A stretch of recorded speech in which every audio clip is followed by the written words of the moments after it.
Ni mu masaha y'umugoroba, Oren aba yicariye ahantu mu kabare nyine gaciriritse, aba ari ahantu mu cyaro aba yaragiye.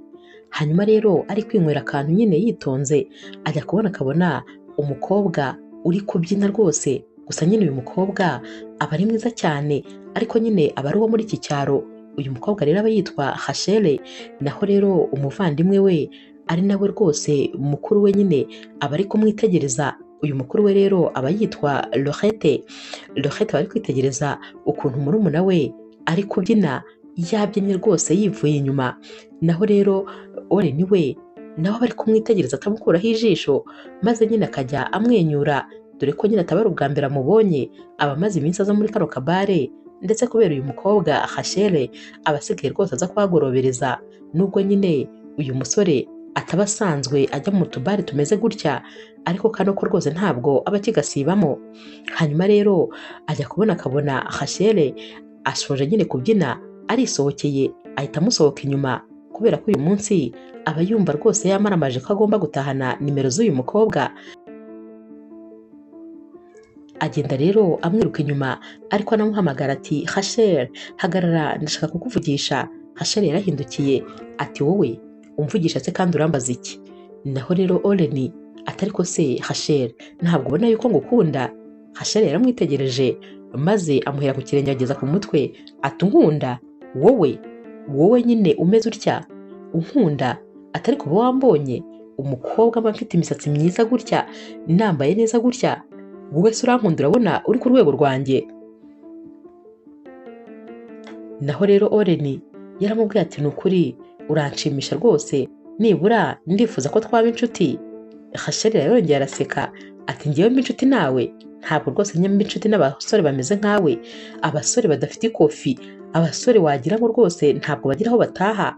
Ntabwo nyambi inshuti nabo, wanyibeshyeho cyane, ngewe ntabwo ndi uwo nguwo.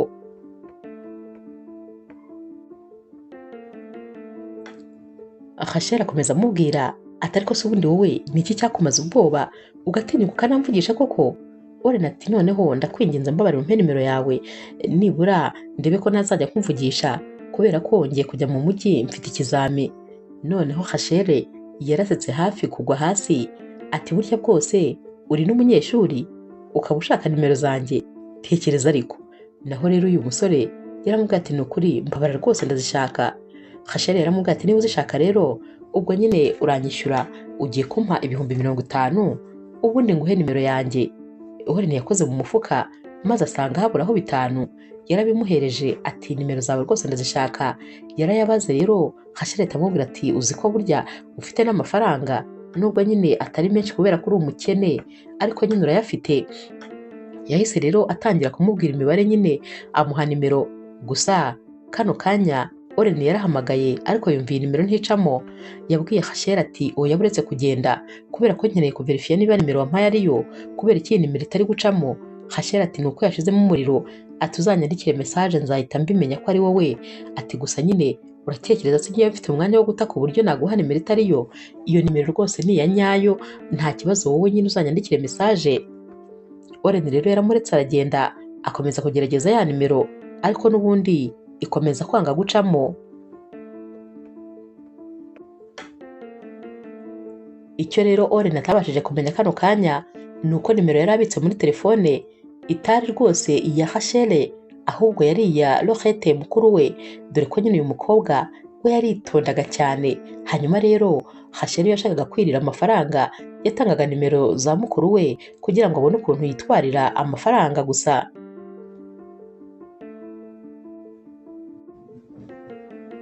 Rachel rero akiva hano ibyishimo byari byose ko yarabonye amafaranga, yahise agenda aca muri resto maze agura ibyo kurya yagombaga gushyira nyine sheri we, uyu musore bakundana witwa Larissa.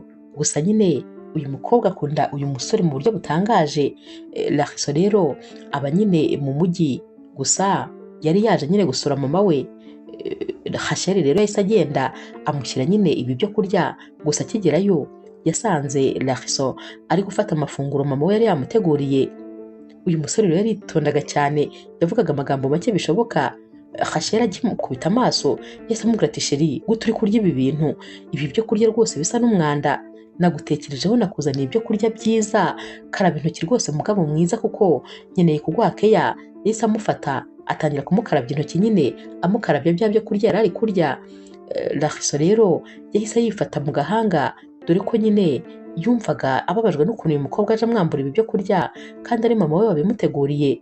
Yumvaga rwose aribyo yifuzaga kuba ari kwirira. Naho uyu mukobwa yahise amwicara imbere maze atangira nyine gushaka kumugaburira amutamitse. Lakso ntabwo yari ari kubumbura umunwa kubera ko rwose ntabwo yari yishimiye ibi byo kurya bamuzaniye, ariko uyu mukobwa yakomeje kubimutsindagira ku ngufu. Mu kanya gato rero mama wa Lakso yahise aza maze asanga bya byo kurya yamuteguriye babimwambuye. Naho rero uyu mukobwa ari kumugaburira. Mama we yahise amubaza ati kubera iki ibyo kurya byanjye nateguye ndushye mwabishyize ku ruhande? Rachel ati ntabwo nari namenye ko rwose ari we wabiteguye mami, ariko nyine umugabo wanjye rwose nari namuzaniye ibyo kurya kandi bimeze neza. Urihangana rero uyu munsi ndifuza rwose kuba ari njye muha keya. Muri kano kanya Lakso nta jambo na rimwe yavugaga, yari yacecetse kuko ibi bintu byari byamurenze. Ibyo kurya byari bimuzuye mu kanwa, uyu mukobwa nyine ari kujya amutamika atarekera, nyamara Lakso we atari no kubimira.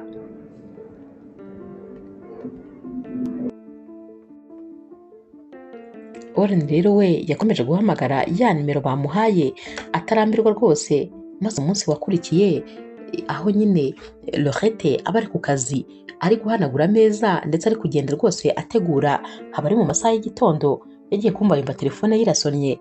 Yagiye rero kuyifata aritaba ati ninde tuvugana? Naho rero uri ku rundi ruhande rwa telefone yahise amubwira ati ni Oren, wa musore wahaye nimero. Naho rero Lorette ati hoya rwose wibeshye, nta muntu witwa Oren nzi, ibyo ari byose wibeshye nimero, ntabwo ari njyewe. Naho Oren ati ntabwo se wowe ntabwo uri Rachel? Naho rero uyu mukobwa nyine ntabwo yigeze atekereza ko Rachel ari umuvandimwe we, ngo aramubwira ati Rachel ni umuvandimwe wanjye, ahubwo nyine yaramubwiye ati nabikubwiye ko wibeshye nimero, sinzi impamvu rwose utari kubyumva, njye nawe ntabwo tuziranye kandi nta nubwo nigeze nguha nimero. Naho rero Oren we yakomeje nyine kwensista ati ndabizi neza ko ari we wazimpaye. Lorette yumvise kubyihanganira atabishobora yahise akupa telefone. Ariko abantu bantesha umwanya nabo ntibabura, igihe namubwiriye ko yibeshye nimero sinibaze impamvu atari kubyumva. Oren we yasubiye muri nimero abona neza neza rwose ni ya yindi Rachel yamuhaye. Yibajije rero impamvu atangiye kwigira nkaho atari we wazimwihereye. Ati buriya se ni amafaranga yanjye yashakaga, niyo yashaka ndi rwose nayamuha, ariko uriya mukobwa nkeneye ko yemera kumvugisha.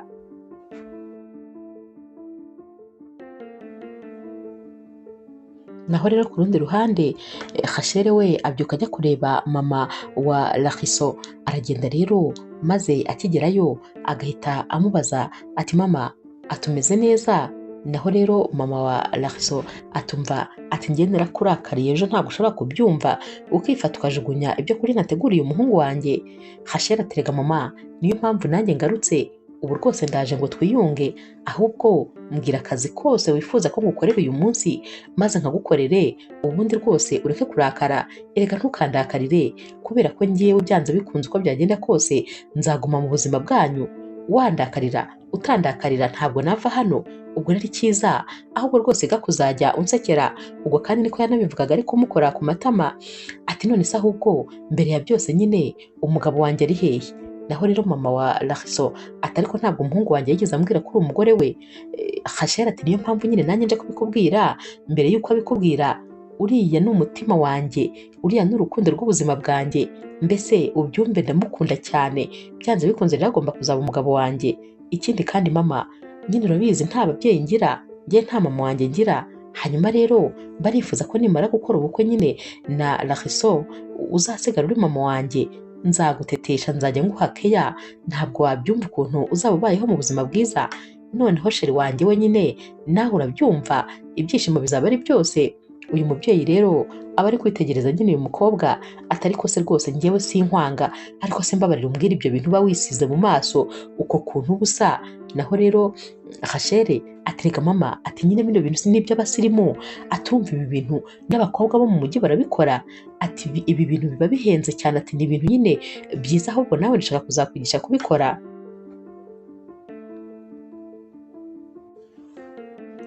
Yahise rero abwira mama wa Rachel ati ahubwo twinjire mu nzu maze unyereke akazi ndi bugufashe uyu munsi. Yaragiye akora ibintu byose, arakubura, arakoropa, arateka, afura imyenda ya Rachel yari yasize aho ngaho, mbese ibintu byose abishyira ku murongo. Aho rero uyu mubyeyi yamurebye maze rwose akajya amwenyura, dore ko yabonaga inyuma y'umukobwa w'agasazi hari umukobwa nyine nanone ufite umutima. Mu kanya gato rero Rachel yaragarutse maze asanga imyenda yiranitse. Yabwiye mama we ati ariko mama, sinakubujije gufura imyenda yanjye, ni ukuri ntabwo mba nifuza kuguha akazi rwose, sinifuza kukugora. Mama we ati ariko ntabwo ari njye nayifuze, ahubwo nyine ni Rachel wayifuze. Rachel ati akankorera ku myenda, kubera iki wamuretse ankorera ku myenda? Naho rero mama we ati nyamara ntabwo nabimusabye, yaje rwose maze nyine ambwira yuko akeneye icyo gukora, namuretse rero rwose arabikora.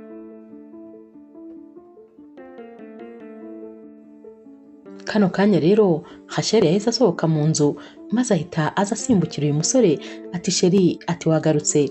Naho rero Rachel we yahise amusunika ati mva imbere genda, ntukaze rwose kunshingaho. Naho rero uyu mukobwa nyine yahise abwira Rachel ati ariko kubera iki utaba ushaka rwose ko nkwiteteshaho kandi ngukunda? Yahise rero abwira mama we ati mama, ahubwo nyine ibyo kurya byabonetse, nari ngiye kugenda ariko uze gufata amafunguro, inzara ntize kukwica. Mama wa Rachel we yari ari kumwenyura nyine.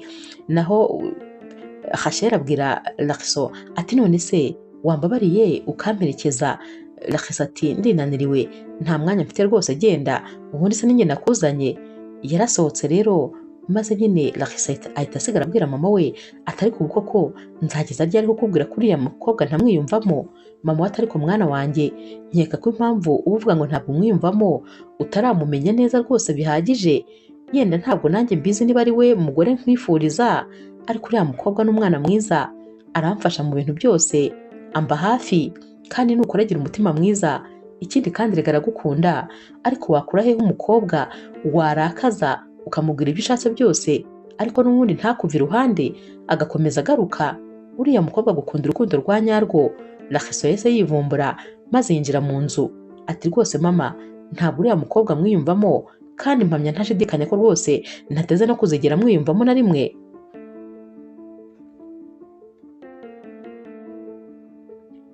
Uyu munsi rero Rachel agera ku kazi yatinze maze agasanga Lorette niwe nyine wikoranye akazi.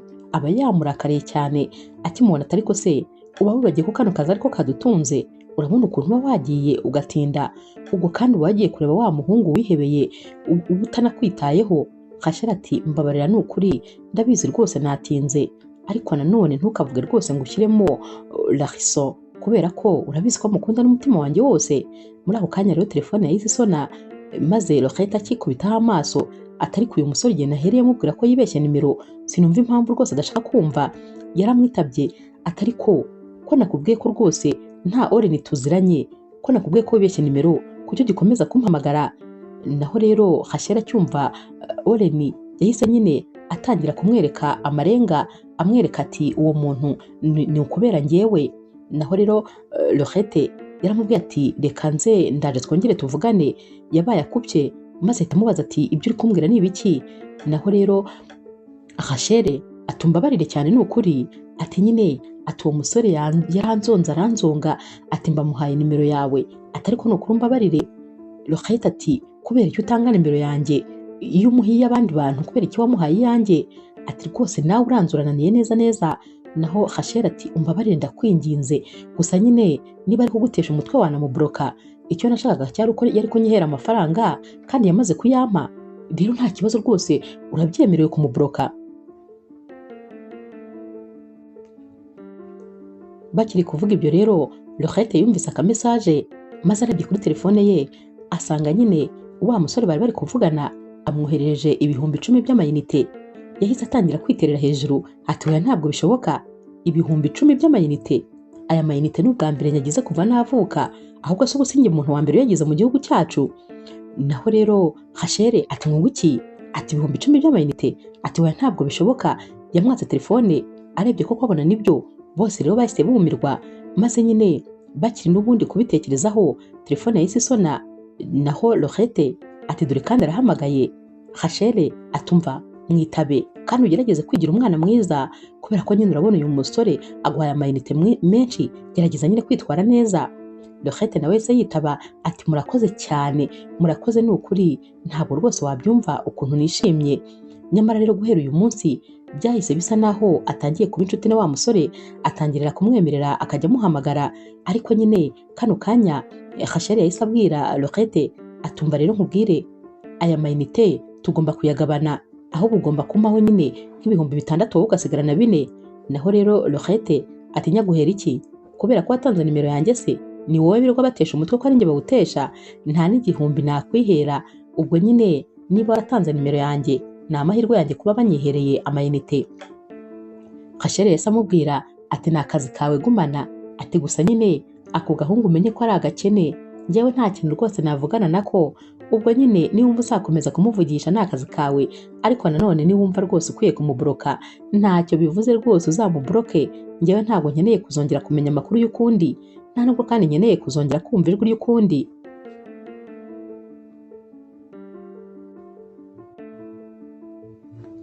Iminsi rero yakurikiye, umubano rwose wagiye urushaho kuba mwiza hagati ya Lorette ndetse na Oren, ku buryo bahamagaranaga inshuro nyinshi ku munsi, ndetse rwose buri wese yari afite amatsiko yo kuzongera guhura n'undi, dore ko nyine Oren yari yaragiye mu mujyi, kubera ko mu busanzwe ni naho uyu musore yakoreraga.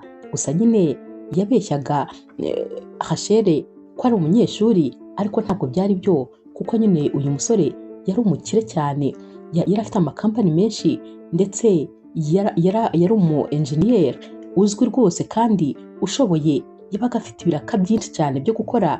Uyu musore nyine yari afite amafaranga menshi ku buryo uyu mukobwa Rachel atigeze abimenya.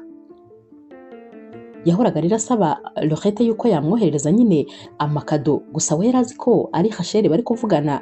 Ariko nyine uko yabimubwiraga Lorette yaramubwiraga ati ariko njyewe ntabwo nyine ndi Rachel, ariko uyu musore ntabwo yabyumvaga, kubera ko yari azi neza yuko ari we wamwihereye nimero, kandi azi neza ko iyi nimero bavuganaho ariyo ya nyayo yamuhaye. Ntabwo rwose yari akeneye kubyumva. Rachel rero we rwose byari bikomeje kwanga hagati ye ndetse na Lariso, dore yuko yakomezaga rwose kwereka uyu musore urukundo, ariko uyu musore agakomeza kumugendera kure. Umunsi umwe rero yamuzanye muri ka kabare bakoreragamo, maze aramubwira ati tugiye gusangira. Baraje rero bagiye kwicara, Lorette yahise aza kubakira. Naho rero Lariso yahise afata amafaranga yajugunya ku meza, atumva umuha icyo ushaka, maze ahita yigendera. Rachel rero byaramubabaje, maze ahita akurikira uyu musore, ariko asanga yigendeye. Yaraje aricara ararira, amarira yenda kumushiramo, kubera ko yakundaga uyu musore cyane. Lorette rero we wabonye nyine ibyari bimaze kuba, yagiye kureba Lariso maze aramubwira ati ariko se kubera icyo ukunda gukora ibi bintu umuvandimwe wanjye aragukunda kurusha ibintu byose.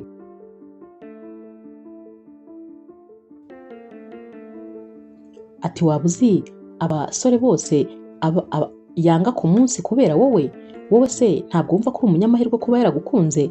Umuvandimwe wanjye ni mwiza cyane, sinibaza impamvu rero umubabaza. Naho Lariso atumva umbabarire ni ukuri ndakwinginze, ntabwo rwose nzongera. Lorette ati ntabwo ari njye wakabaye ariko uri gusaba imbabazi, ukwiye kuzisaba umuvandimwe wanjye. Lariso yaramubwiye ati nta kibazo, ndaza kumuhamagara maze nzimusabe. Ni nako kandi yamuhamagaye, maze akamubwira ko rwose atazongera nyine kumubwira nabi, ko yakoze amakosa kuba yamubwiye ibyo yamubwiye.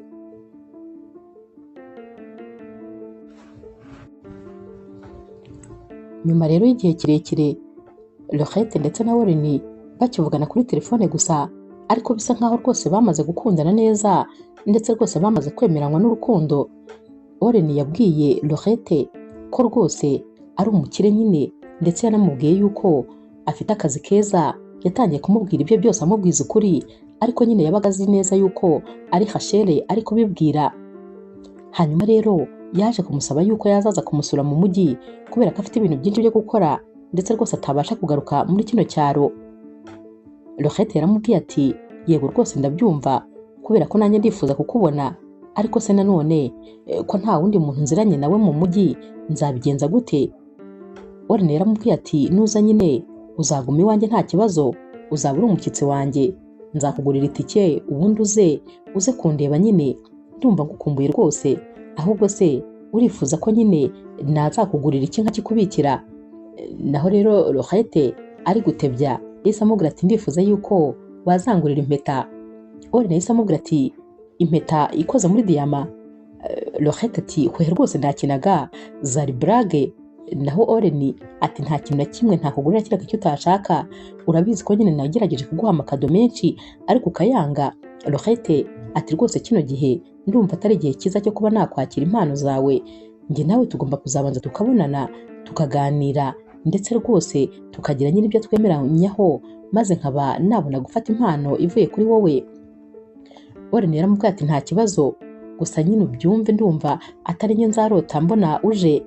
Rohette yahise amubwira ati nta kibazo rwose nzaza, gusa nyine umenye ko nta mafaranga mfite, ubwo itike niwe uzayigura.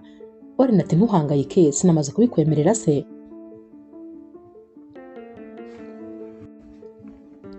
Rachel rero yahise ataha maze asanga Rohette avuye kuri telefone kuvugana na Oren. Yahise amubaza ati ninde mwavuganaga? Rohette ati nari ndi kuvugana na Oren kandi rwose yansabye ko nazaza kumureba mu mujyi. Rachel rero utari uzi ikintu na kimwe ati kandi uracyavugana na wa musore w'umukene? Ariko se urumva ko kuri ya musore yakugeza kuki?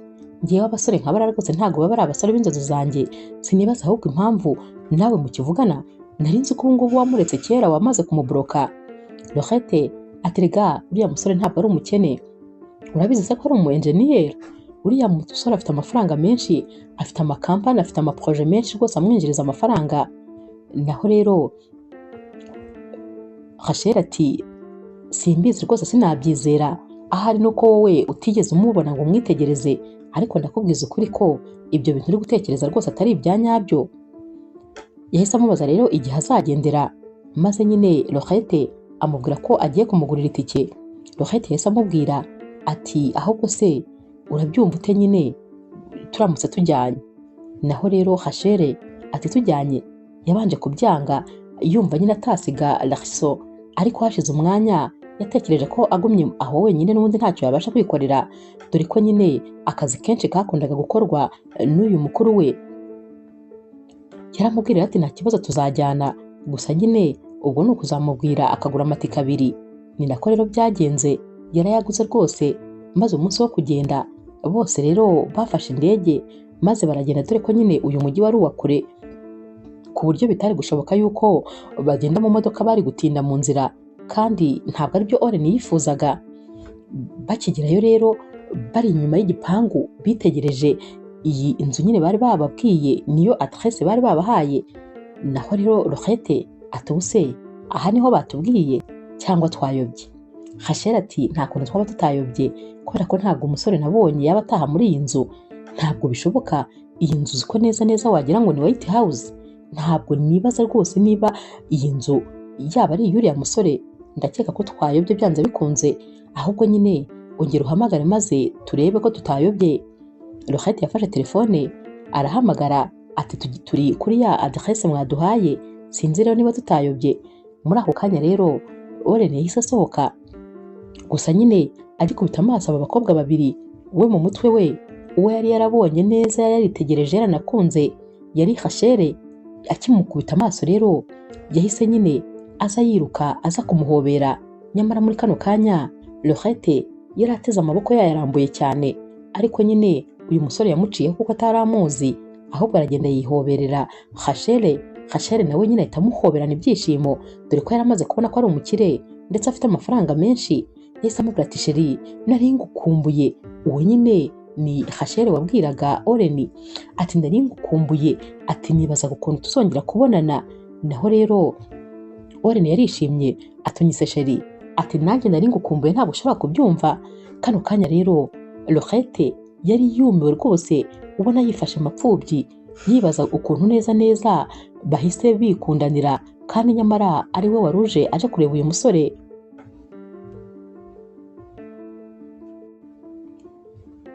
Rachel rero yahise nyine amubwira ati uyu nguyu rero ni mukuru wanjye yitwa Laurette. Laurette rero akivuga ati nishimiye kumenyana namwe. Uyu musore Oren yumvise ijwi maze ahita amubwira ati ndumva ijwi ryawe wagira ngo hari ahantu nsanzwe ndizi. Naho rero Rachel utarashakaga ko nyine bavugana ibintu byinshi yahise amubwira ati sheri wibitindaho nyine buriya wabona tujya tuvugana maze ukamwumva ari nk'iruhande rwanjye aho kumbabarira twinjire mu gipangu. Ndifuza ko rwose wamfasha gutembera iyi nzu yawe. Iyi nzu ndabona ari akataraboneka, ndifuza ko wantembereza. Bahise binjira bifataniye mu kiganza. Ubwo rega rwose Laurette nyine ababaye uwaherekeje kandi yari yaje aherekejwe. Binjiye mu nzu maze nyine Oren wari wishimye cyane atangira kubatembereza. Gusa nyine yari yitaye cyane kuri Rachel dore ko yari azi ko ari nabo bamaze igihe kinini bavugana. Yarabatembereje abereka ahantu hose maze abereka n'ibyumba. Yababajije rero niba bifuza kurara mu cyumba kimwe cyangwa bifuza kurara mu bitandukanye. Naho rero Rachel ati oya ntabwo turara mu cyumba kimwe kubera ko iyi nzu ifite ibyumba byinshi biragaragara, ahubwo nyine ndarara mu cyumba cyanjye kandi icyumba cyiza kubera ko ngiye nkunda kuba ndi njyenyine, nkunda ko ibintu byanjye nyine nta wundi muntu n'umwe ubyivangamo. Oren yaramubwiye ati nta kibazo mukora icyo mwumva mushaka kandi mwisanzure, hano rwose hameze nk'aho ari iwanyu, mwiyumvemo ikaze.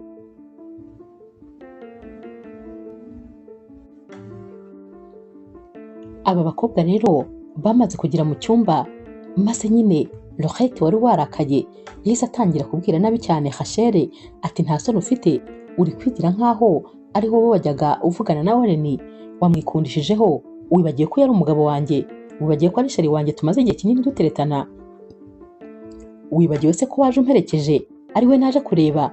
Gusa nyine sinakwihangana, ngomba kumusobanurira buri kimwe cyose.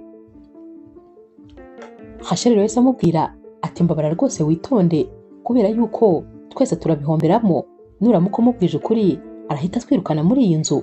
Urumva ushaka ko badusohora hano nta hantu ho kujya dufite, nta muntu n'umwe tuziranye, nta tike baduhaye, urumva tuzasubira iwacu gute? Wakwihanganye nyine maze rwose ukareka nyine ibintu uko bimeze bikaba ariko bimera. Urumva nyine uriya musore ni njye yari yarabonye, niyo mpamvu rero ari njye yaje guhobera, kandi nawe urabyumva ko nyine ntagombaga kumubwira yuko atari njyewe twavuganaga. Ntabwo rwose byari gushoboka. Ubwo rero rwose ihangane. Gusa ibi bintu Laurette ntabwo aba ari kubyumva dore ko nyine aba yaramaze gukundana na Oren kuri telefone, ariko kano kanya biba bibaye rwose nk'aho bihindutse kandi mu mwanya nk'uwo guhumbya umusore yaje aje kureba ngo batemberane bamenyane birenzeho, ahubwo rwose bari kumufata nk'umushyitsi we.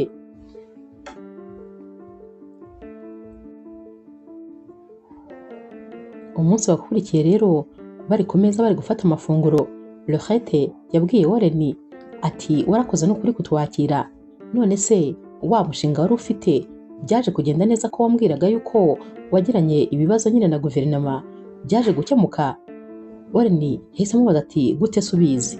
Naho rero Laurette ati nari nibagiwe ni uyu murumuna wanjye nyine wabimbwiye. Naho rero Rachel yahise amubwira ati yego nyine ni njye nabimubwiye, ati mukuru wanjye nta kintu na kimwe ntamubwira, ati noneho muri iyi minsi nyine narakuvugaga cyane nta kindi cyambaga mu kanwa uretse amakuru yawe, niyo mpamvu rero azi buri cyose.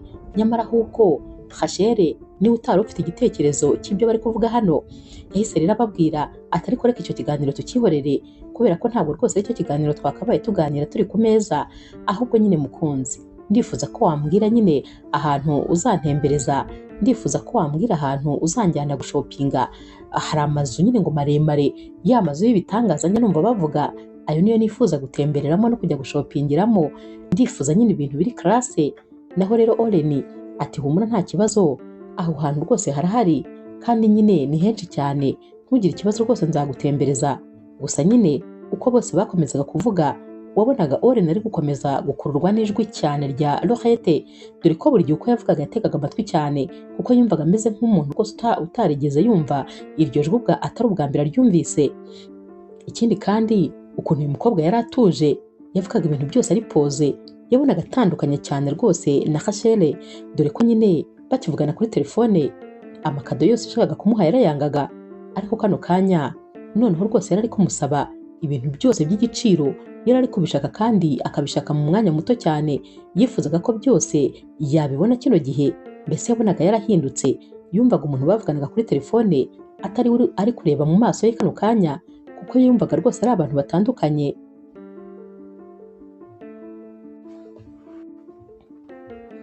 Undi munsi rero Laurette yarabyutse maze ajya gutegura amafunguro. Oren yamusanze mu gikoni maze ahita amubaza ati ko mbona se wazindutse cyane? Naho Laurette ati ntubizi se ko no mu busanzwe bwanjye nsanzwe nzinduka? Naho Oren ati n'umuvandimwe wawe ariko nawe akunda kuzinduka. Laurette yahise yibuka ko nyine ibintu byose bavuganaga ubu ngubu biri kwitirirwa Rachel, ese amubwira ati yego nawe akunda kuzinduka, ariko ubu nyine yafashe akaruhuko rwose, yaryamye nyine kugira ngo aruhuke. Yamubajije rero ibyo gutegura maze Laurette abimubwira byose ku murongo. Yaramubwiye ati ariko nyine ntuze gushyiramo umunyu mwinshi. Laurette ati ndabizi ko nyine udakunda umunyu mwinshi. Oren yaramwitegereje ati ibyo nabyo urabizi se? Naho Laurette ati yego, umuvandimwe wanjye nyine byose regaba yabimbwiye. Yamaze gutegura rero maze bicaye ku meza, dore ko nyine Rachel yari atarabyuka. Oren yabwiye Laurette ati ariko biratangaje ni ukuri ukuntu ibintu byanjye byose ubizi nta na kimwe utanziho, ariko nyamara njyewe nkaba nta na kimwe nkuziho. Laurette yaramubwiye ati ntiwirirwe wigora, ntabwo kumenya bigoye kuko njye n'umuvandimwe wanjye turi bamwe. Ibyo uzi ku muvandimwe wanjye nanjye nyine nukomeze, cyane cyane ko ibi byose n'ubundi nyine ari Laurette wabaga warabibwiye Oren. Niyo mpamvu yamubwiye ati njye n'umuvandimwe wanjye turi bamwe, ibyo akunda uko ameze nanjye rwose niko nimereye. Kano kanya rero Rachel yahise abyuka maze aza ari kubabaza ati ko mbona mwicaye muri guseka muri kuvuga ibiki? Yahise atangira kubwira Laurette nabi ati uri gukora iki n'umugabo wanjye? Ko mbona rwose mwasetse ubona mwahuje urugwiro. Laurette ati ariko twari turi kwiganirira bisanzwe, nta kidasanzwe rwose twakoze.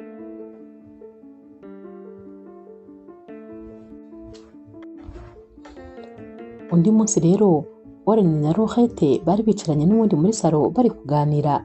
Rachel yahise aza amaze kwambara maze ahita abwira Oren ko yamaze kwitegura ndetse rwose yifuza ko nyine bajya gushopinga. Oren yahise amubwira ati ntiwari warambwiye ko izo makiyaje utazongera kuzishyiraho? Ati rwose biri too much, mbona nyine ntabikunze. Naho rero Rachel ati ariko rwose njyewe mbona binshimishije. Laurette yahise amubwira ati none se ubundi Oren wahamagaye nyine mushiki wa ya nshuti yawe maze akaza kumukorera makiyaje? Oren yahise atangara ati ariko se njye ntago mbyumva ukuntu yakubwiye ibintu byose, kubera ko nyine iki ari ikiganiro Oren yari yaragiranye na Laurette kuri telefone, ubwo nyine yabaga azi ko yabibwiye Rachel. Naho rero Rachel yahise akora mu mutwe wa Laurette ati cyane umuvandimwe wanjye rwose mubwira buri kimwe cyose, nta na kimwe mba narasize inyuma, buri kintu cyose wambwiye narakimubwiye. Oren rero yahise amubwira ati nta kibazo rwose reka muhamagare maze guhindurira iyo misatsi, ndetse rwose anakumakiye ibintu nyine byiza bijyanye no mu mujyi. Bahise rero bamuhamagara maze abaraje uyu mukobwa maze atangira kumakiya Rachel. Ibintu yabonaga ari ibintu bidasanzwe, dore ko noneho batangiye kumumakiya nyine ibintu bya nyabyo, ureke bya bindi byajyaga yihomeka bidafite gahunda ndetse rwose bitari binamubereye.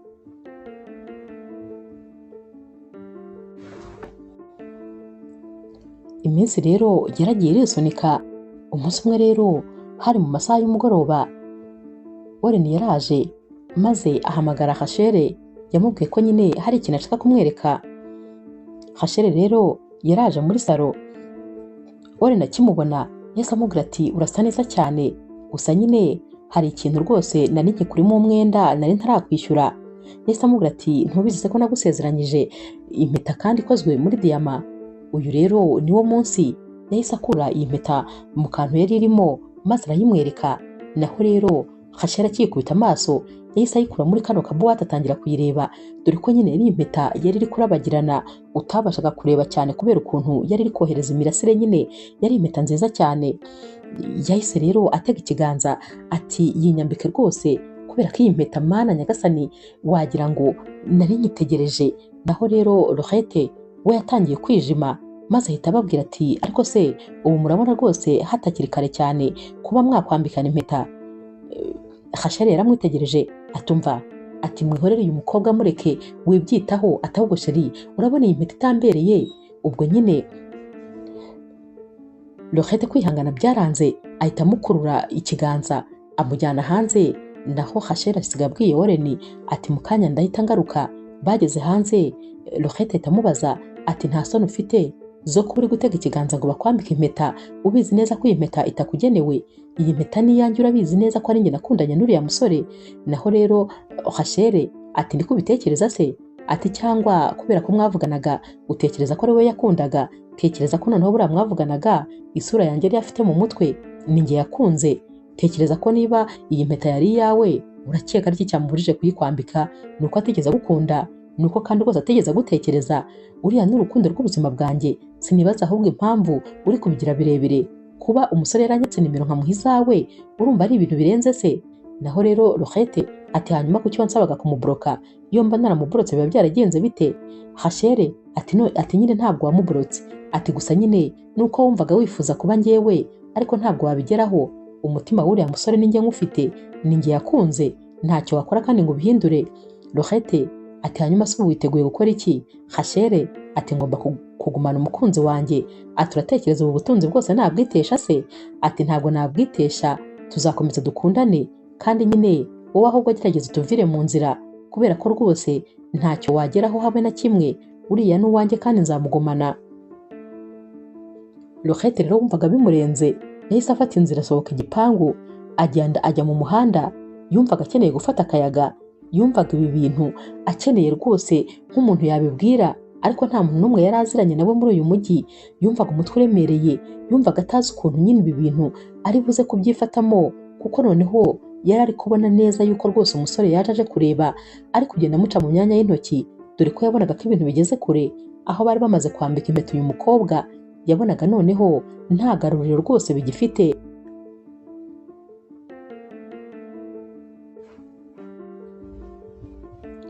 Rachel rero yagarutse nyine mu nzu maze Warren ahita amubaza ati sinumva impamvu umuvandimwe wawe yarakaye, kubera iki bimubabaje, byagenze bite? Rachel yahise amubwira ati we yamwihorere, ati nyine ati mureke biraza gukemuka. Ati buriya nuko nyine aba yatekereje ko ahari naba nkubutse, yatekereje ko nta gihe kinini turamara tuziranye. Umuvandimwe wanjye rero aba mpangayikiye cyane, ariko ibyo byihorere reka twigire kwishopingira, ubwo nyine turaza kuba tugaruka tumuvugishe. Warren ati none se kuki utamubwira nawe tukajyana? Naho rero Rachel ati ntabwo akunda ibintu bya shopping, reka twigendere tujye guserebura iyi mpeta wanyambitse uyu munsi, noneho urangurira ibintu byose nshaka kuko ni umunsi wanjye dore wanyambitse impeta. Bahise basohoka rero bajya gushopinga.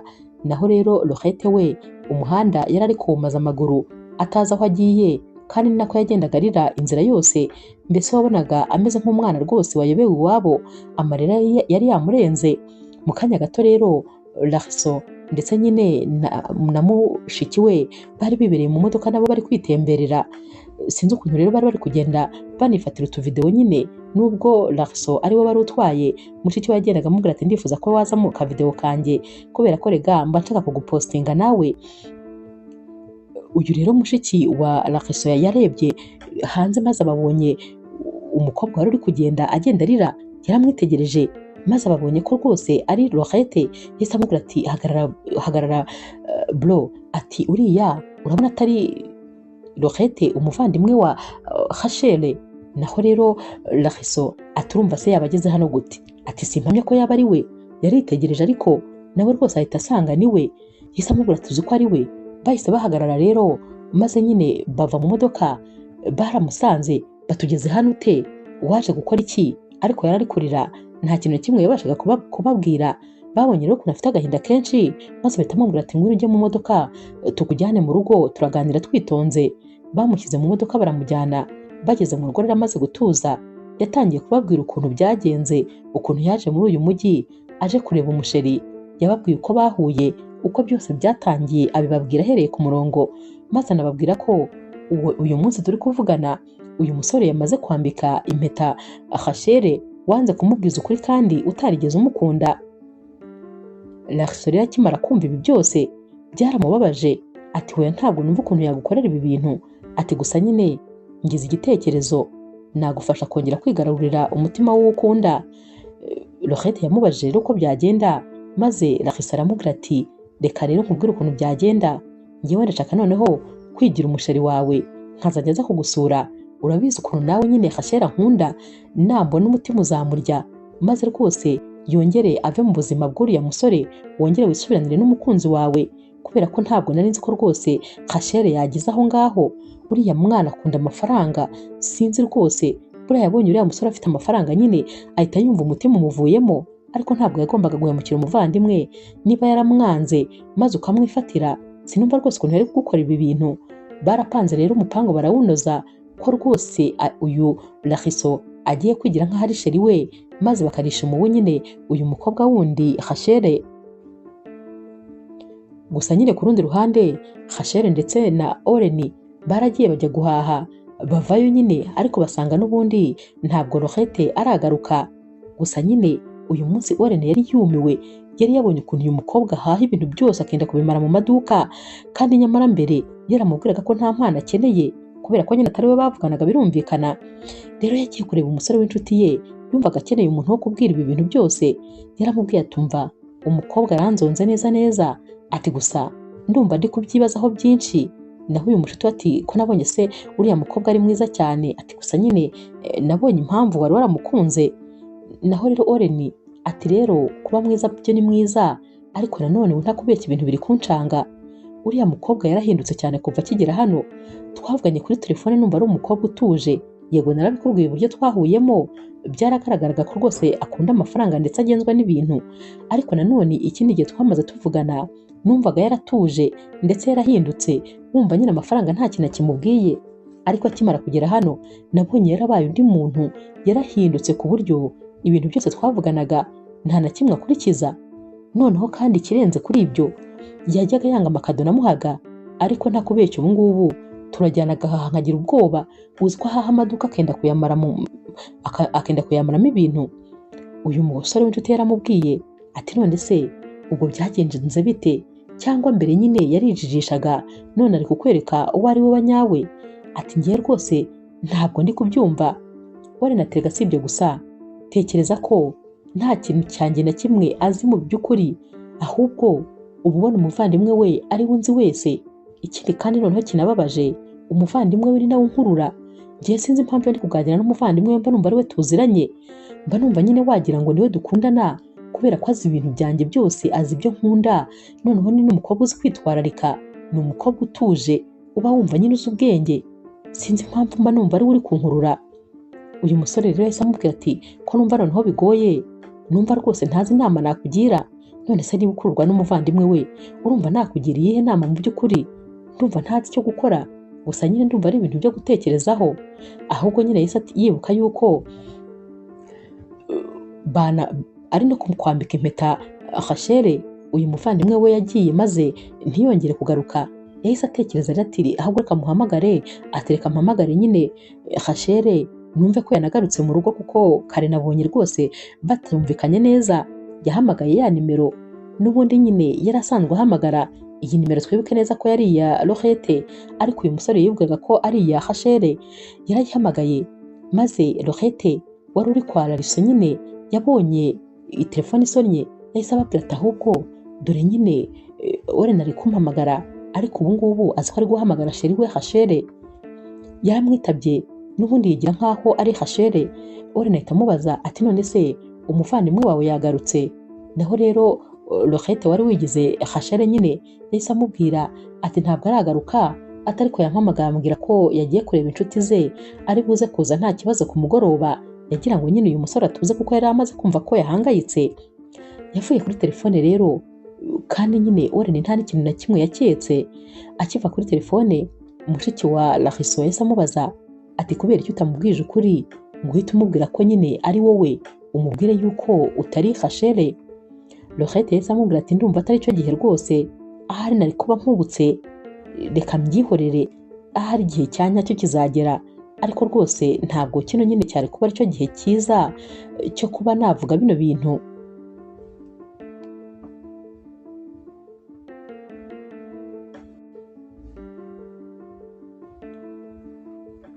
Warren rero yaje kugaruka maze nyine abaza nyine Rachel ati none se umuvandimwe wawe na n'ubu ngubu ntabwo araza, ariko ubundi izo nshuti yagiye gusura ni izihe nshuti ko rwose nari nzi yuko nta muntu n'umwe baziranye muri uyu mujyi. Naho Rachel ati inshuti, ati umuvandimwe wanjye asura inshuti, ati izihe nshuti asura se? Naho rero Warren yahise amubwira ati siko wambwiye se, sinaguhamagaye nkubaza niba yaba yaje ukambwira ko hari inshuti ze yagiye kureba. Ubwo nyine Rachel yahise yumva ko byanze bikunze uyu musore yavugishije Rohette, yahise amubwira ati ati ni nahabyibagiwe, ati gusa nyine ati buriya nabo bamenyanye nyine bamenyaniye hano, ati rega hamaze igihe kandi nyine ajya ku isoko ajya ahantu hose, ati buriya ni abantu bahuye. Yaramujijishije mpaka rwose kugeza nyine uyu musore abyibagiwe, dore ko Rachel yahise amujyana mu bindi maze rwose iyi seje bagahita bayivaho.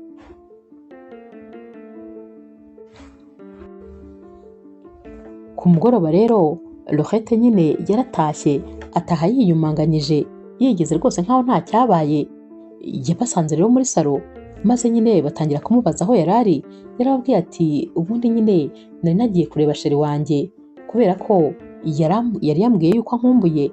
Naho Rachel yahise nyine yunga murya kuko yari azi ko ari kubeshya. Atumva ati sheri wawe se ameze neza? Ati uzi ko wabimbwiraga nkagira ngo ni ukubeshya.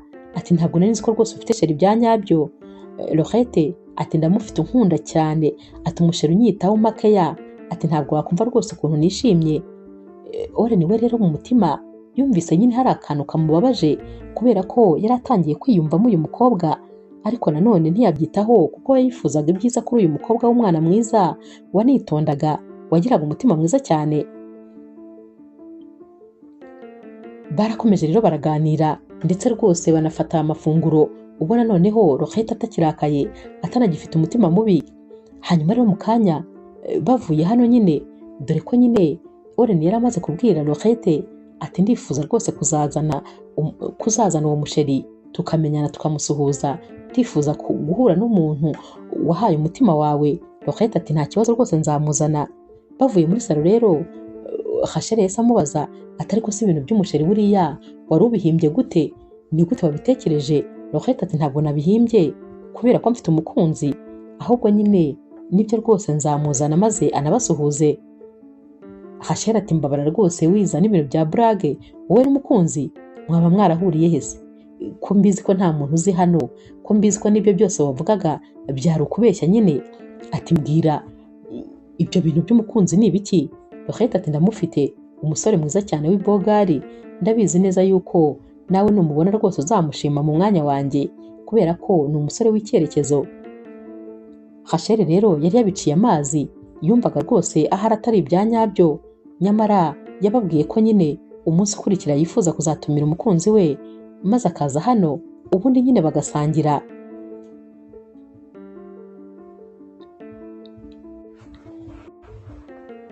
Rohette rero yahamagaye Larison maze amubwira ko nyine yifuza ko yazaza maze nyine akamwerekana nk'umukunzi we.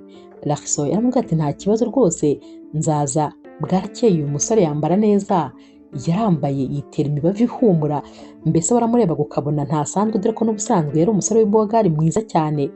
Gusa noneho uyu munsi byari birenze. Hanyuma rero Rohette we yariteguye ategura nyine amafunguro, mu nzu yari yahagize neza cyane, nawe yambara neza.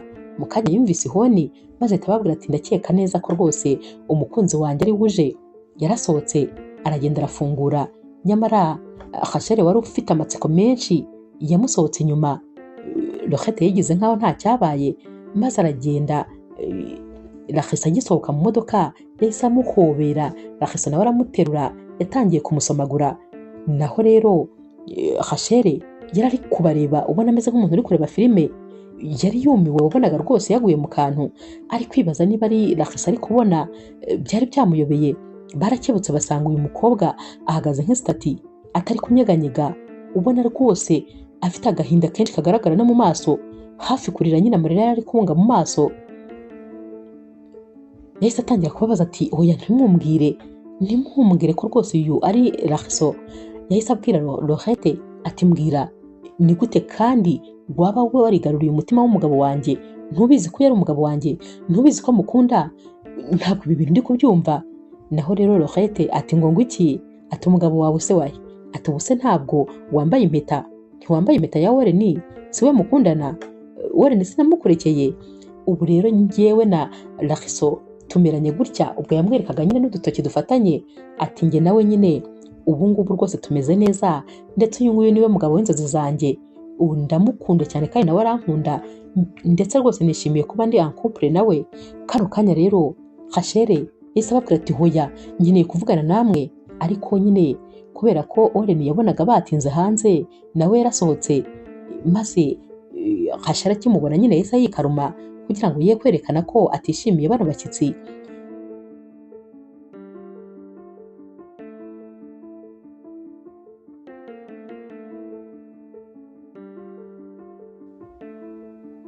Warren we yahise atambuka maze arabasuhuza, yishimiye rero uyu musore, ati nukuri nishimiye guhura nawe, nishimiye guhura n'umuntu watwaye umutima uyu mukobwa mwiza kandi witonda, dore ko rwose atajyaga ahwema kubivuga. Yabahaye karibu mu nzu rero, yaranabishimiye cyane rwose. Naho rero Rachel we umushihari wamwishe, yahise abwira rero Laurette ati ndifuza kuvugana nawe. Laurette ati utegereje rwose ndaje tuvugane. Yabanje kwinjiza nyine umusheri mu nzu, maze mu kanya aragaruka. Rachel yahise atangira kumushihura ati ni gute wakwifata ukantwarira umukunzi kandi ubizi neza ko mukunda? Laurette ati ntabyo nzi, ariko kubera ko iyo uba umukunda uba waramugumanye, ariko niba waramwanze reka mwifatire nyine, kubera ko wowe wafashe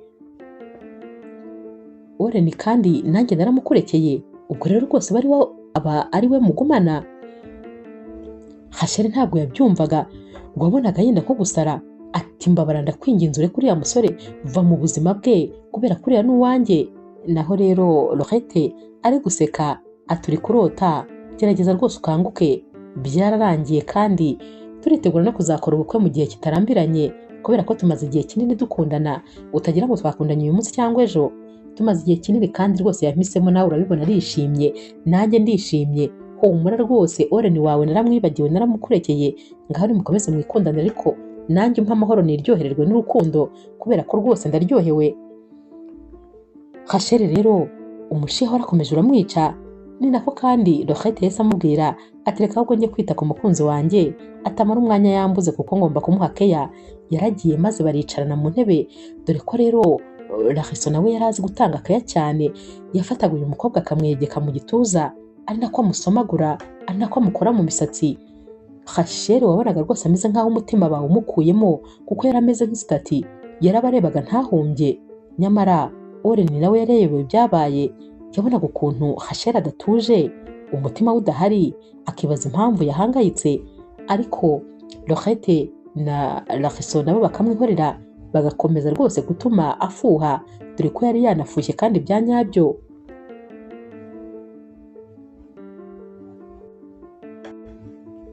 Raxo rero asohotse nyine agiye gutaha, yasanze Rachel yamutegereje inyuma y'umuryango.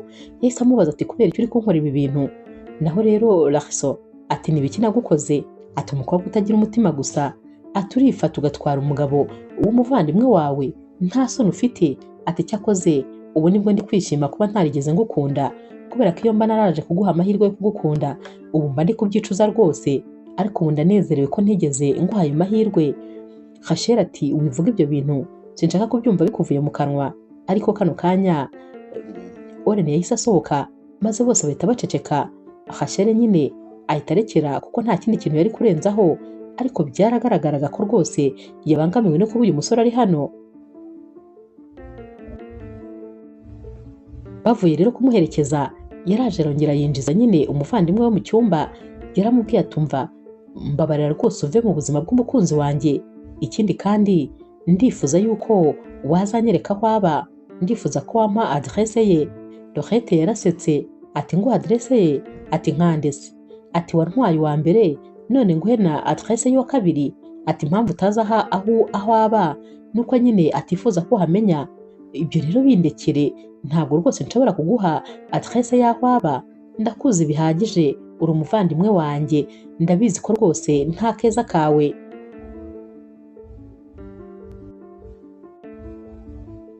Rachel rero yatangiye kubangamirwa no kugira agahinda gakabije, dore ko rwose yajyaga mu cyumba maze akarira amarira akamwica.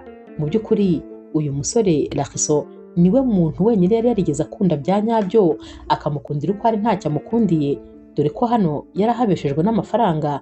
Nta kindi rwose yari akurikiye kuri Oren uretse amafaranga n'ubukire nyine. Naho rero Rakiso we yari yaramukunze urukundo rwa nyarwo. Yatangiye rero kubura amahoro, utangira kubona rwose ko ari kugenda bihirwa, ndetse noneho n'ibyo Oren yamuhaga ntabwo byari bikimushimisha, kubera ko yabonaga ukuntu umuvandimwe we yibereye mu rukundo na Rakiso, dore ko kenshi babaga bari kuvugana kuri telefone, maze akareba ukuntu baba baseka, ukuntu baterana imitoma, agahinda n'ubundi kakamwica. Yaje rero gufata umwanzuro ko agomba kuzakurikira nyine uyu mukobwa, maze akazamenya ahantu Rakiso aba akazajya kumureba. Umunsi umwe rero Lorette yagombaga kujya gusura nyine umukunzi we Rakiso. Yarasohotse rero, maze agisohoka uyu mukobwa Rachel yamusohotse inyuma, gusa nyine agenda yihishe kubera ko yifuzaga kumenya ahantu nyine Rakiso atuye. Yagiye kubona abona Lorette yinjiye mu gipangu. Kino gipangu yarakirebye neza, maze nyine ahita yisubirirayo. Uyu munsi rero Lorette yaragiye nyine aganira na Rakiso, dore ko nyine bari bari kuvugana ukuntu bagomba gukomeza gukundana, nubwo batakundanaga nyine bagomba gukomeza gutuma uyu mukobwa yiyumvamo ishyari rikabije, ku buryo we ubwe azageraho maze akaba ari we wikura kwa Oren kugira ngo nyine akunde azabone Rakiso. Baraganiriye umwanya munini rwose. Naho rero Rachel we yari ari kubara amasaha aba bombi bari bamaranye, dore ko nyine yumvaga yakwinjira, ariko nanone agatekereza ko rwose bitaba byiza. Lorette rero avuyeyo, Rachel nawe yahise agenda yihuta, maze aragenda arakomanga. Naho rero Rakiso yagize ngo nyine ni Lorette ugarutse, yahise amubwira ati njira, ntubizi se ko karibu uyihorana. Yagiye kubonabona hinjiye Rachel, yahise amubaza ati wowe urakora iki mu nzu yanjye, aho uhageze ute, uhamenya ute? Naho rero Rachel aciye bugufi cyane yaramubwiye ati umva, ndagukunda, umutima urenda kumvamo, ntakubeshye singisinzira, ntabwo nkirya ngo byemere, kubera yuko rwose kubona urukundo rw'ubuzima bwawe ruri kugucika, ntabwo rwose byemera ko ubuzima bwakomeza. Rakiso yaramusetse ati mbabarira rwose, hanyuma se ntabwo ukundana na Oren? Ntabwo uha buri kimwe cyose se? Ntuba mu nzu nziza cyane muri uyu mujyi wose? Hari ikintu na kimwe ubuze? Urukundo rw'ubuzima bwawe nturufite? Si rwo muri kumwe? Sinibaza ahubwo impamvu ushaka kumvangira. Mbabarira kuko ngewe nkunda umuvandimwe wawe kandi cyane. Ntabwo niteguye kumuca inyuma, kandi urabizi ko ngewe ibyo bintu ntajya mbikozwa. Iyo nkundana n'umuntu tuba dukundana, ntabwo rwose namuca inyuma, ahubwo mvira mu rugo, kubera ko sinifuza kuzatuma umukunzi wanjye afuha. Rachel rero yaramubwiye ati ndakwinginze mbabarira, nareka byose ku bwawe, ibintu byose nabivamo, ariko nkagumana urukundo rwanjye, kubera ko nukuri nta wundi muntu n'umwe nigeze nkunda nk'uko ngukunda, kandi nagukunze nta kintu ngukundiye, nta na kimwe nshingiyeho. Rakiso yaramubwiye ati genda mvira mu buzima, gusa nanone ikintu cyonyine nakubwira, genda ubitekerezeho neza, gusa nufata umwanzuro ugahinduka kandi ukaba umuntu mwiza, twazabitekerezaho yenda nyuma, ariko ubu tuvugana nta kintu cyo gutekereza mfite, kubera yuko nyine nari nzi yuko ahari uzahinduka, ariko naje gusanga nta muntu n'umwe ukunda, uwikunda ubwawe. Gusa nunyereka ko wahindutse, ahari birashoboka ko nyine nazisubiraho cyangwa twazavugana, ariko kano kanya ntabwo nkwifuza mu buzima bwanjye, kandi wikomeza gushyiramo imbaraga nyinshi kuko rwose ntacyo byakugezaho. Rachel rero yaratashye, ariko ataha noneho rwose asa n'umuntu wafashe umwanzuro ko agomba guhitamo umwe, maze bakaba ari we bagumana, dore ko kandi uwo umwe nyine yakundaga n'umutima we wose yari Larso kuko ari we yakundaga urukundo rwa nyarwo. Ku rundi ruhande ariko nubwo Oren yari azi neza yuko Laurette afite umukunzi, ariko ni ukuri yakomezaga kumukunda, ariko nanone akagerageza nyine kwifata, dore ko yari azi ko ari mu rukundo n'umuvandimwe we, kandi nanone akaba azi ko Laurette afite umukunzi. Yarageragezaga nyine akamera nk'umugendera kure, ariko mu by'ukuri uko baganiraga, uko bavuganaga, yumvaga uyu mukobwa amukurura mu buryo budasanzwe. Yumvaga ndetse yishimira kuba rwose bari kumwe, kuba basangira, kuba uyu mukobwa yamutegurira amafunguro, dore ko nyine yakundaga buri kimwe cyose cya Laurette.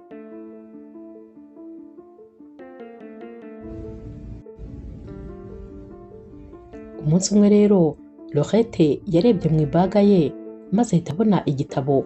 Iki gitabo rero ni icyo nyine yari yarazaniye Oren, dore ko Oren yahoraga amubwira ko iki gitabo agikunda cyane, ariko yagishatse ahantu hose akakibura. Laurette rero yaragiye arakigura maze arakibika kuko yifuzaga kuzakimuhamo impano, ariko nyine uburyo ibintu byahindutse bageze hano ntabwo yabashije kumuha iyi mpano. Yarakomeje arakibika aranakibagirwa. Uwo munsi ari kureba mu ibaga ye yarakibonye, maze ahita yibuka ko rwose yagombaga kugiha Oren uko byagenda kose. Yahise rero akizana maze amusanga muri salo. Yaramubwiye ati nibagiwe ko rwose nakuzaniye iyi mpano, tekereza igihe cyose maze kuyibika. Oren rero yarabonye kino gitabo ati hoya ntumbwire, ati none se iki gitabo wari ubizi ko ngikunda? Uzi inshuro zose nagishatse ahantu hose nkakibura. Laurette yaramubwiye ati yego ndabizi ko wagikundaga, ati ahubwo turi kuza nyine nagitanzemo komande maze barakinzanira, ahubwo nari nibagiwe kukiguha. Kubera ukuntu Oren yari yishimye, yahise ahobera uyu mukobwa, aramuhobera aramukomeza ati ndishimye ntabwo ushobora kubyumva, wumve ko rwose nari narakibuze ahantu hose. Laurette rero we ntabwo yifuzaga gutindana nyine na Oren, yahise amubwira ati sawa reka mbe ngiye mu cyumba, ubwo nyine turaza kongera kubonana. Ntabwo yashakaga yuko bagumana bari bonyine muri salo, dore ko Rachel uyu munsi nyine atari ahari, n'ubundi yari yagiye kureba Larso. Ariko Oren abajije Laurette aho Rachel yagiye, yahise amubwira ati yagiye gushopinga, ariko nyine buriya mu kanya araza kuba aje. Oren rero yasigaye ari kwitegereza kino gitabo ndetse ari no gutekereza kuri uyu mukobwa, dore ko yabonaga rwose ko uyu mukobwa wagira ngo azi buri kintu cyose cyose cyerekeranye na Oren. Azi ibyo akunda, azi ibyo yanga, azi buri kimwe mu buzima. Gusa rero ku rundi ruhande Larso nawe winjiye muri ibi bintu yifuza gusa gukura nyine Rachel mu rukundo rwa Laurette ndetse na Oren. Uko nyine Rachel yakomeje kugenda yita kuri uyu musore ndetse rwose amwereka ko amukunda kurusha ibintu byose, ko ari we yahitamo kurenza byose, uyu musore Larso nawe yatangiye kugenda noneho yiyumvamo Rachel mu buryo atari yarigeze amwiyumvamo, ariko akabimuhisha kubera ko nyine ntabwo yashakaga kumwereka urukundo, kandi nanone yarifuzaga kumukosora kugira ngo ave mu nzira mbi yari arimo. Ariko nawe rwose yari asigaye amutekereza noneho, maze rwose akumva yifuza yuko yajya mu rukundo n'uyu mukobwa. Gusa nanone iyo yatekerezaga yuko Rachel akundana na Oren, nubwo nyine yamubwiraga yuko mu by'ukuri rwose ibi by'urukundo na Oren yifuza kubivamo, ntabwo nyine Larso yabyemeraga, kubera ko rwose yari azi neza ko uyu mukobwa akunda amafaranga cyane, kandi ukuntu yabonaga Oren afite amafaranga menshi yatekerezaga ko atamuva inyuma byanze bikunze.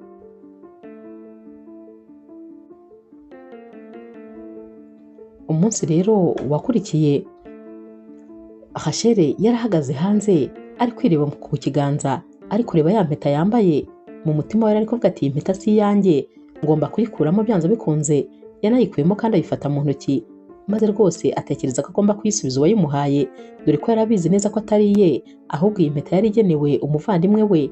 Mu mutima we yari ari kwibwira ati umukunzi wanjye ni Larso kandi ngomba kongera kumwigarurira. Sinumva ukuntu rwose yaba ari kumwe n'umuvandimwe wanjye, kubera yuko umuvandimwe wanjye namutwaye umusheri, ariko ndifuza kumusubiza ibyo namwatse maze nawe akansubiza ibyo yanyatse. Yinjiye mu nzu rero impeta yamaze kuyikuramo anayipfumbase. Oren rero yahise amubwira ati ahubwo nari ndi kugushaka, nari ngiye kuza kukureba hanze kubera yuko nyine Rohette ari ku isoko, nifuzaga ko wampa nimero ze maze nkamutuma amakahote, dore rwose ntabwo nyine nigeze mbimubwira kandi ndayakeneye. Rachel rero utari uri gutekereza neza muri kano kanya, dore ko rwose ibitekerezo bye byari byamaze kugenda, yari ari kwitekereza kuri Larso, nta kindi cyari kimuri mu mutwe. Yahise amubwira ati nta kibazo, yamuhaye rero za nimero amubwira imibare. Naho rero Oren amaze kuzishyira muri telefone yasanze ari za nimero bamuhaye n'ubundi bwa mbere, za nimero yajyaga ahora ahamagaraho nyine. Rachel yaramubwiye ati ongera unsubiriremo ahari numve ko nta mubare nibeshye. Yazisubiyemo n'ubundi asanga ni za zindi. Yarumiwe, yarebye uyu mukobwa. Naho rero Rachel ati kundeba. Oren yaramubwiye ati oya nta kibazo, nta nubwo yigeze ahamagara nyine Rohette, ahubwo telefone yahise ayirambika hasi. Yatangiye kunywa inzoga kubera ko rwose yumvaga nyine ibi bintu bimucanze. Yari amaze kumenya neza yuko uwo bavuganye kuri telefone igihe cyose atari Rachel ahubwo yari Rohette. Ibintu yanaketse umunsi wa mbere nyine baza, ariko n'ubundi bakamurindagiza, ibintu atigeze amenya habe na rimwe, dore ko buri gihe yahamagaraga nyine Rohette amwitiranya na Rachel, n'ubundi Rohette yavugaga nyine mu cyimbo rwose cya Rachel ku buryo utamenya yuko atari we bahamagaye.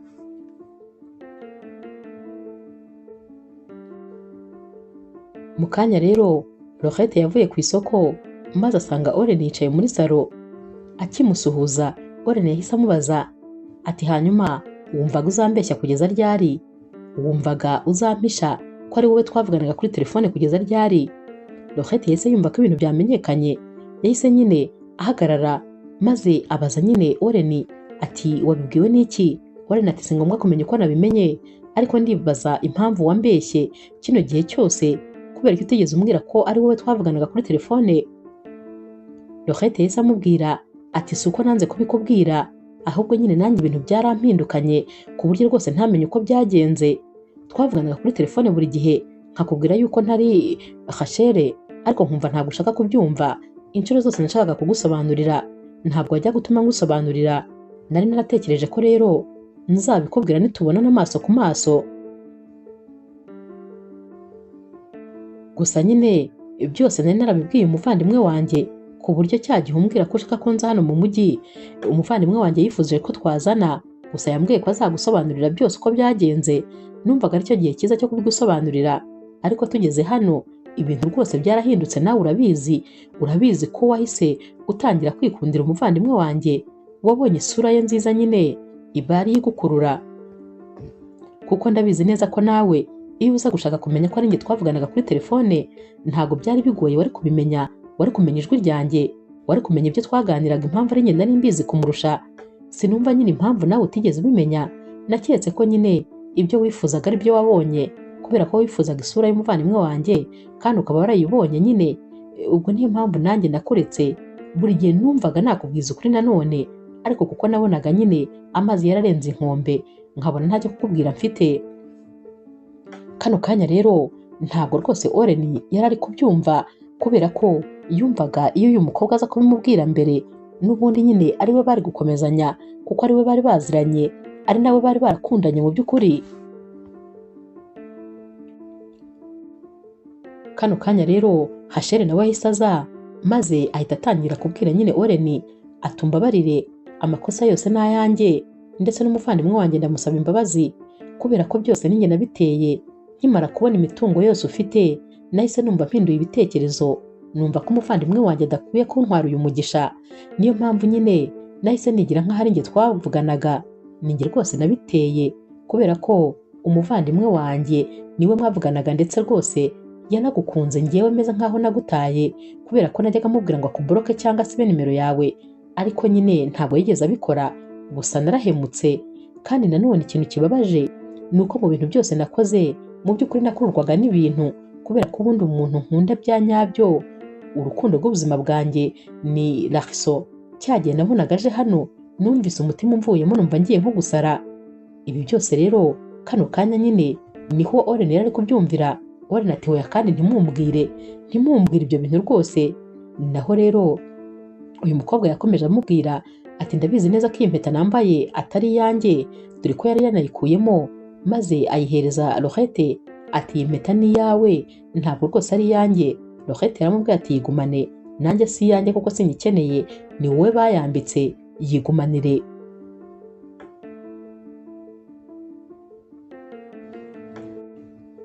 Bose rero bakomeje gusaba imbabazi, maze rwose Laurette anababwira nyine yuko burya bwose atigeze akundana na Laxiso, ahubwo nyine byari ukugira ngo rwose yongere yigarurire umutima wa Warren, kubera ko ari we muntu yakunze kuva ku itangiriro kugeza kano kanya.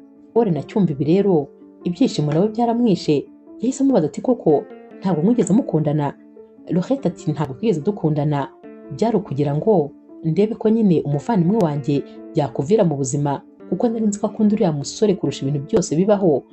Kandi koko niko byagenze. Kuva kimukubita amaso wahise ubona ko nyine yatangiye kugenda ata umutwe, ndetse atangira kugenda rwose yongera gushaka ko basubira mu rukundo. Warren we nta bindi bintu byinshi yari akeneye kumva, yahise ahaguruka maze abahobereye nyine uyu mukobwa Laurette. Ibyishimo byari byamurenze, yaramubwiye ati nanjye naragukunze cyane, dore ko rwose iyo numvaga ijwi ryawe numvaga ari inkuruye, ndetse wambwira ibintu byose nkumva ni wowe tuziranye, ariko nanone nkagira ngo ndibeshya, nkagira ngo ahari umuvandimwe wawe niwe nakunze, ariko mpise menya yuko burya koko ari we nakunze.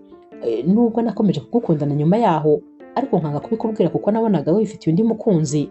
Gusa uyu munsi ndishimye ntabwo ushobora kubyumva, kandi ni ukuri Rachel nawe atubabarire kubera ko sinigeze nshaka kumubabaza.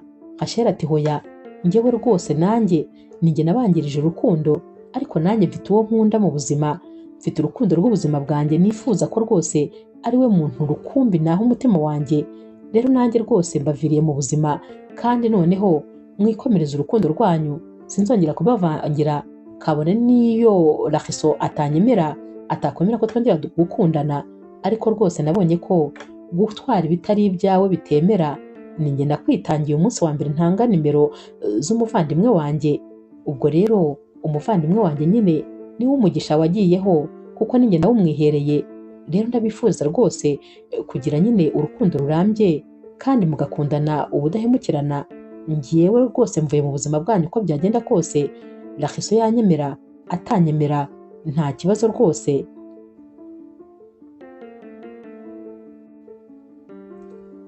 Kano kanya rero Rachel yahise yinjira mu cyumba maze afata ibintu bye byose abishyira muri varize. Yahise agenda ajya kwa Laxiso, yaragiye arakomanga, Laxiso agifungura ati kandi wowe ko mbona wikoreye ibintu byose urajya hehe? Rachel yahise amubwira ati ndaje wese, kandi rwose ni wowe nahisemo, umutima wanjye uragukeneye, ni wowe rukundo rw'ubuzima bwanjye, uri isi yanjye, nta kintu na kimwe nakunganya, kabone niyo naba mfite amazahabu y'isi yose n'amadiyama y'isi yose, ariko nanone ntabwo nanyurwa rwose ntagufite mu buzima. Ndaje wese rero kubera ko ibindi byose nabisize inyuma, ndifuza rwose ko wakongera ukambabarira maze ukampa amahirwe ya nyuma, kandi ntazigera nongera kwitesha na rimwe. Ndabizi ko wanyizeyeho guhinduka inshuro nyinshi, ariko simpinduke. Ndakwinginze rwose kuri iyi nshuro mbabarira unyumve, sinifuza kugutakaza. Laxiso rero nawe nyine yahise yumva emosiyo zimurenze, maze ahobera uyu mukobwa. Yahise amubwira ati ndabizi ko ari njye muntu jyenyine wagufasha guhinduka, ndifuza rero kubigufashamo maze ukazahinduka buhoro buhoro.